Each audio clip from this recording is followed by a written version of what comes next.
Hello future CAs, welcome back to my channel, your one-stop guide for all things related to CA exam. So in today's video, I am bringing you a crisp and focused summary of the recent ICAI BOS webinar on CA Foundation Business Law subject.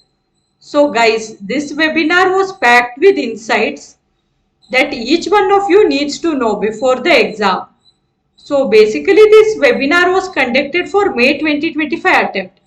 However, in case any one of you watching this video is giving the foundation exam in September 2025 or later also, can still watch this video because more or less the strategies, techniques and revision and practice sources and other queries, all this will be same and you can still apply this when you are studying for your exam as well. So in today's video, we'll quickly go through the following: revision and practice sources. We will see the question paper pattern and we'll also see the stepwise marking. So basically in business law, there is a stepwise marking. The answer should be written in a particular stepwise format, which we will see in this video. And we'll also see as to how the marks are allocated to each step. And then we will see how to answer the questions. So basically in business law there are two types of questions asked at CA foundation level. That is, one is application based question. So application based question means a small case scenario will be given based on any one law. Maybe it's on the Indian Contract Act or on the Sale of Goods Act. A small case scenario, that is a small story, will be given. You have to read that and you have to analyze and give the answer. So we will see how to answer this application based question, and the next type of question asked is direct theory questions. So this will be directly based on the provisions. So we will be seeing how to answer both these types of questions. Apart from this, in the webinar some common student queries were also answered. So we will discuss that also in this video. And we'll also see some smart time management tips which will help you to finish your exam fast and complete the exam within the stipulated time. So guys, stay tuned. This video is going to help you revise smarter and write answers the way ICAI expects from you. Also guys, one important thing was revealed in this webinar, which we will be discussing at the end of this video. So stay tuned with me till the end so that you do not miss out on any important update. If you are new to my channel, I request you all to subscribe and hit the bell icon below so that you can get notified whenever I post new video. So guys, when you visit my channel, in the playlist section, you can see there is a separate playlist for CA Foundation exams. So here you will find different videos regarding different types of study plan, subject specific guidance, etc. And there is also a playlist for business law. So here I have made videos on how to present answers for business law, both for case scenario based question as well as direct theory question.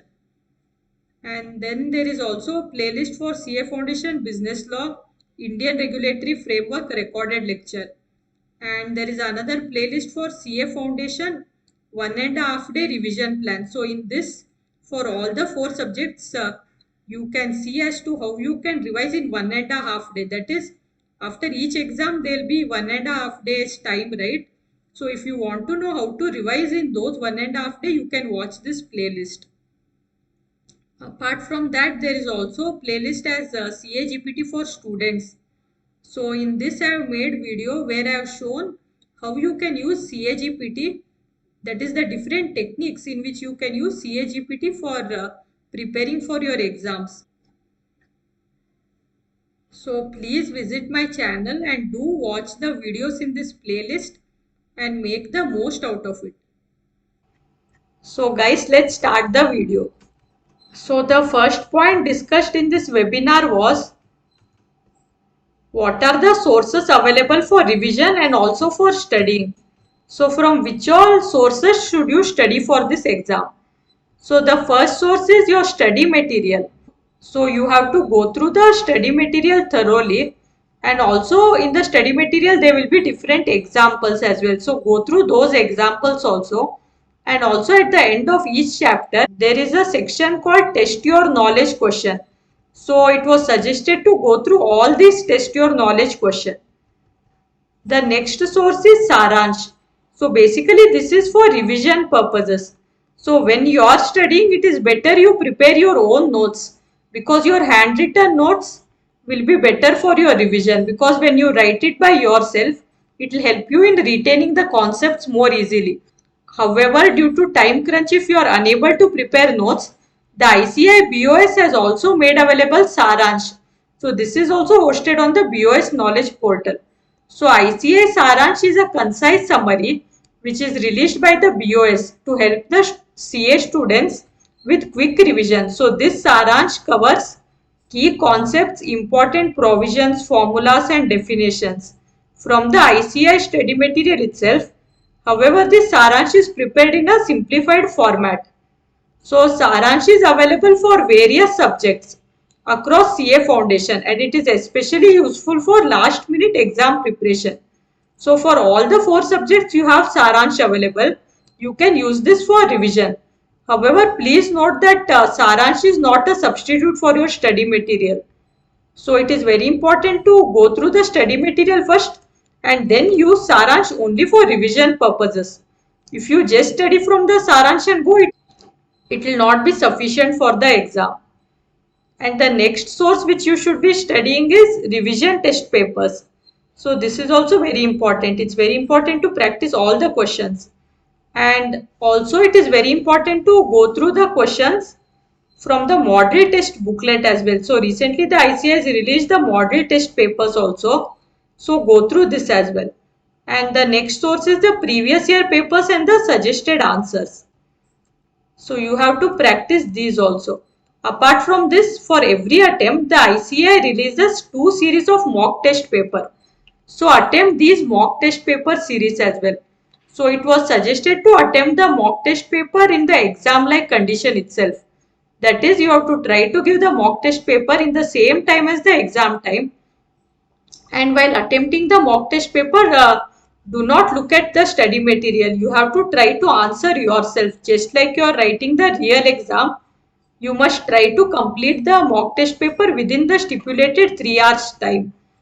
And once you complete writing the answer, the ICAI has also hosted the answers to the mock test paper. So you will have to compare your answer with the ICAI answer and check as to what errors you have made, whether it's presentation mistake or whether it's any just silly mistake or conceptual clarity. So based on that, you can make a notes as to what went wrong in your mock test. In case you score less in your mock test, do not be sad about it. Instead of being sad, try to analyze as to what has gone wrong in the mock test paper and try to correct that. Before the real exam, try to work on those areas. Also, due to time crunch, in case you are unable to attempt the mock test paper, from my personal experience, I would suggest that at least study the mock test paper just like you are studying the other chapter. If you are able to attempt mock test paper, then that's well and good. So the first option should be to try to attempt the mock test paper in exam like condition. However, in case you are just starting to study now and only few days are left and you do not have time to sit and attempt the mock test paper, at least study the questions once, because sometimes similar questions might come in the exam. And the next source is the ICAI is also conducting various live virtual classes. So you can attend these classes. These classes are directly held by the ICAI BOS experts. So these classes will be very beneficial for you, and you can also get your doubts clarified through these classes. In case you miss attending the live classes, you can access the recordings from the ICAI's YouTube channel, that is ICAI CATube YouTube channel. So in this there is a separate playlist. So if you go to this YouTube channel, in the playlist section, you can find the separate playlist named as CA Foundation LVC, that is live virtual classes. So you can attend these classes at your own time. So whatever sources we discussed just now, all of these are available in the BOS knowledge portal itself. In case any one of you have newly joined this CA course, and are not sure how to access any of these sources that we discussed just now, please let me know in the comments below and I will provide you with the link for that.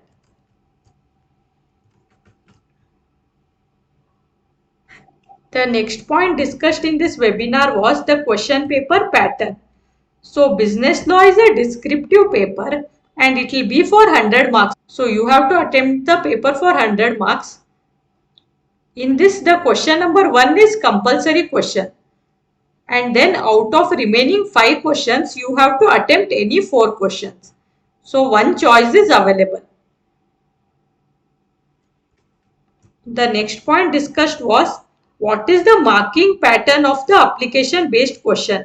So some students had a doubt whether if they have answered the question correctly but only if the conclusion part is wrong, will they lose mark for the entire question. So for this the answer was given in this webinar. So the marking pattern followed will be, there will be stepwise marking pattern. So if you write the relevant provision, for that marking will be there. So first you have to write the legal provision, then you have to apply the provisions to the case given in hand, and then you have to provide the conclusion. So for each of these steps there is separate marking. So basically you will have to first write the legal issue, then the application of law as per the provided situation, and then you have to conclude with the correct answer. So for each of these steps marks will be given. So guys, previously I had made a video on how to answer these type of question. So basically in that video we had used IRAC method. That is, IRAC means issue, rule, application and conclusion. So first you will be stating as to what is the legal issue involved. Then you will state the rule, that is as per the law, which law is applicable in that case. Then will be application, that is you have to apply the law in hand to the given case scenario, and then you have to give the conclusion. This is called the IRAC method. So it's better to follow this method while writing the answer. That is, for each of the steps mark is allotted in the exam. So I will attach the link to that video in the end screen. You can watch that video from there. Next, some common queries were addressed in this webinar. So first query asked was, is it compulsory to write the section number? So for this it was stated that it is not compulsory to write the section number. However, in case you write the section number, this will enhance your answer, and also for later stages like for CA inter and in CA final, it will be beneficial to write the section number. So it's better that you can start inculcating this habit from now itself. However, if you do not remember the section number, do not write the wrong section number, because quoting wrong section number can lead to deduction of marks. So a suggestion was given that in case of writing wrong section number, you can just start the answer as per the provisions of Indian Contract Act or as per the provisions of Sale of Goods Act. Like this you can start your answer.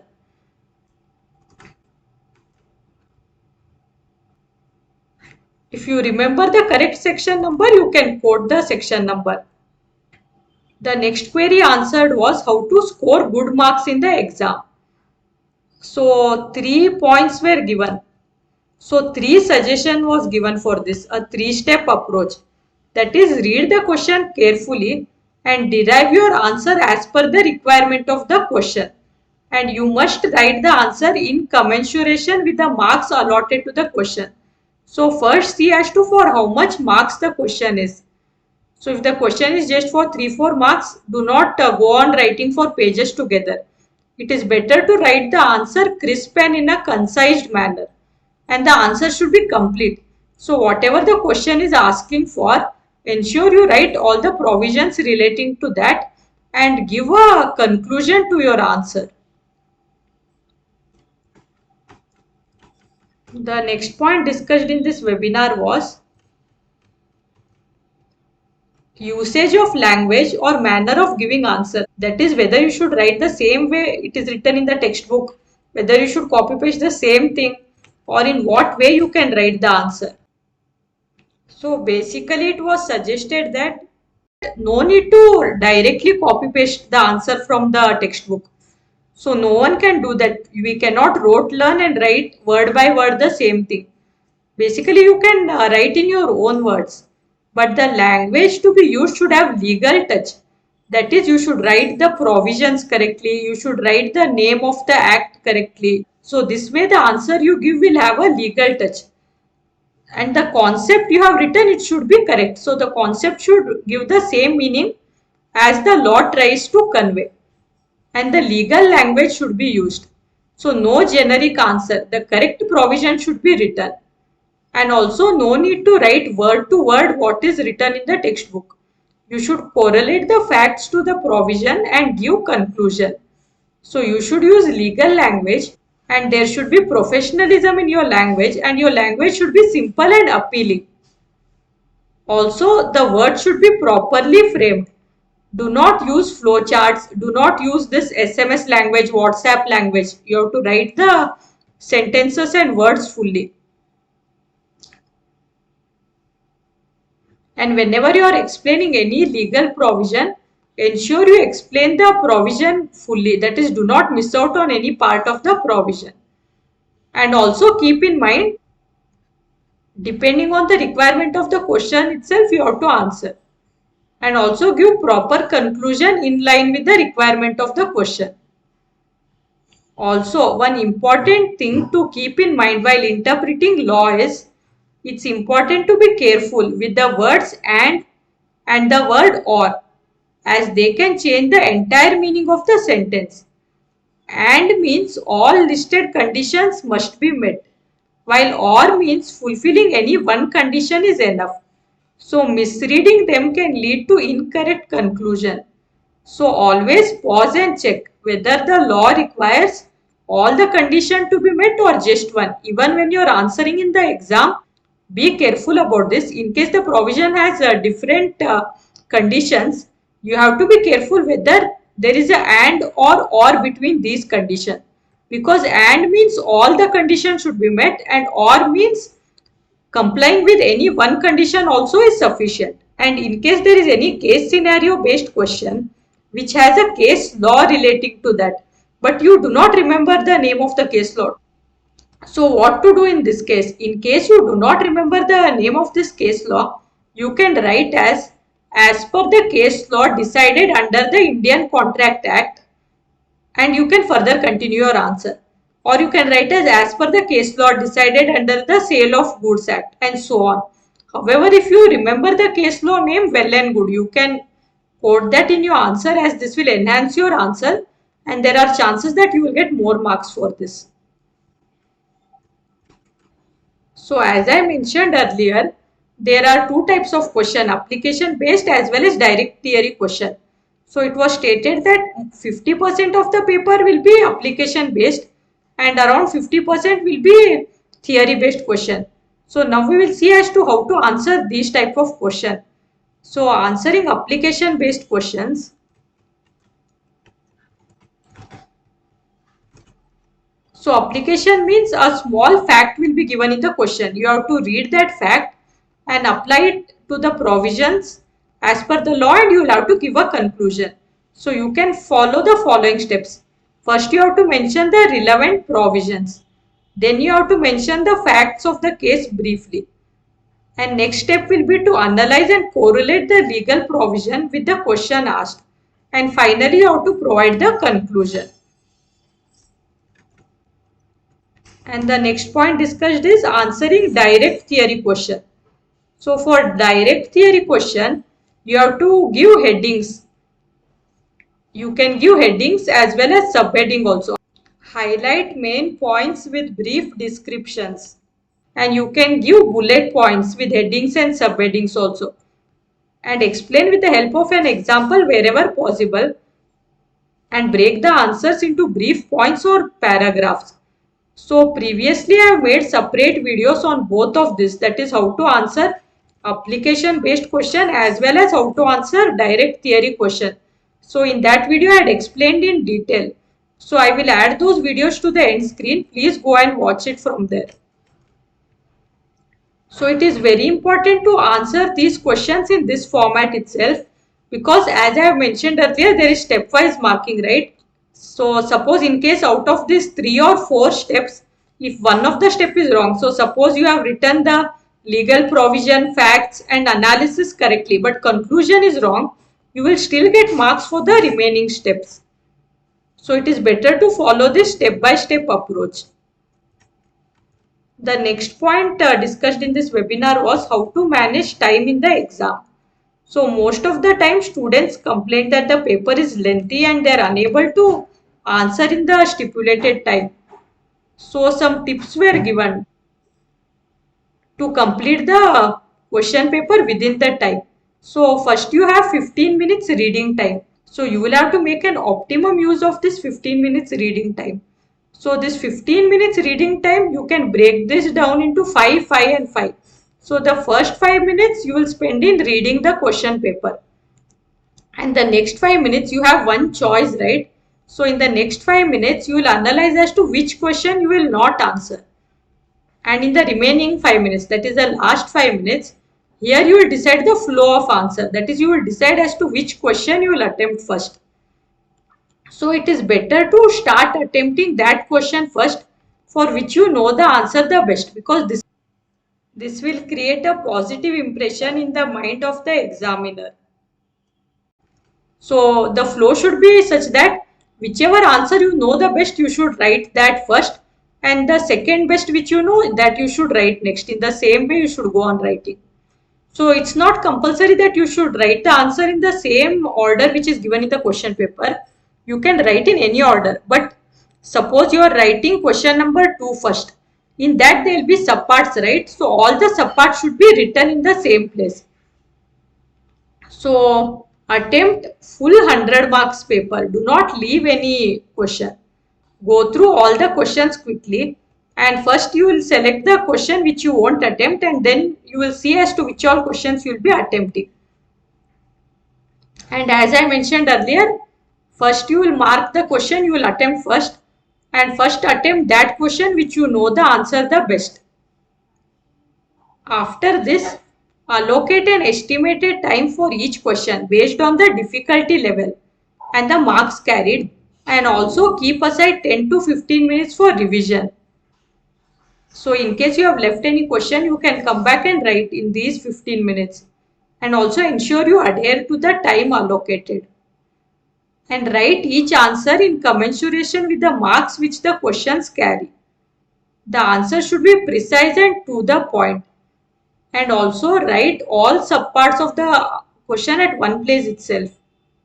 If you do not know answer to any subpart, leave space for that and come back to it later on.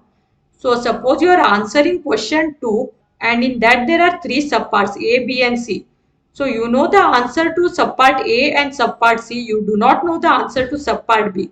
So write answer to subpart A, leave space for answer to subpart B and then write answer to subpart C. And later on 10-15 minutes you have kept for revision, right? That time you can come back and write this. And it is better to start each answer as well as each subpart in fresh page.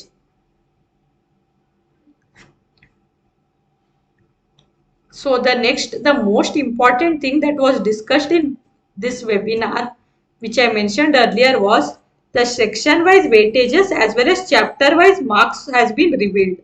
So let's go through this now. So the section-wise weightage was hosted in the BOS Knowledge portal already.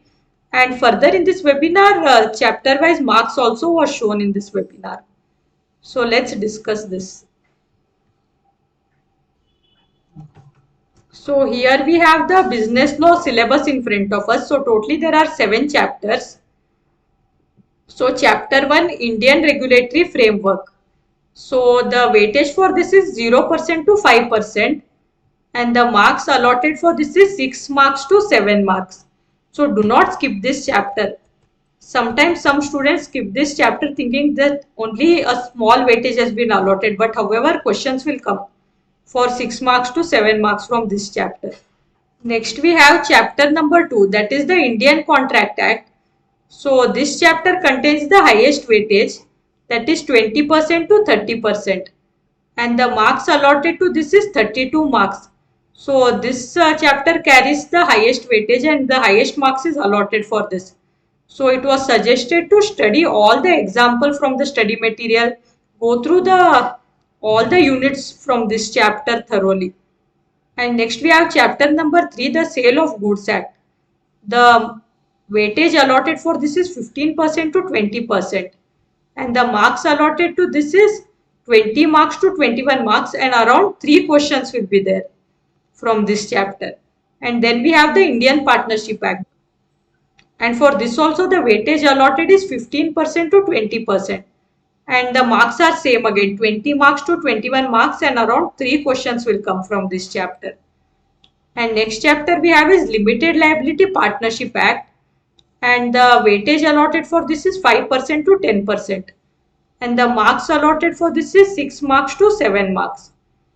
Next we have the Companies Act, chapter number 6. The weightage allotted for this is 15% to 20, and the marks allotted to this is 20 marks to 21 marks. Then we have the Negotiable Instrument Act. The weightage allotted for this is 10% to 15%, and the marks allotted are 12 marks to 13 marks. So, however, it was suggested that do not do selective study. It is important to study all the chapters from the syllabus. However, you can note down this section-wise weightages and marks as well, so that you can plan your studies accordingly. First, you can study the chapters with highest weightage, and then you can study the other chapters. However, do not do selective study as I mentioned.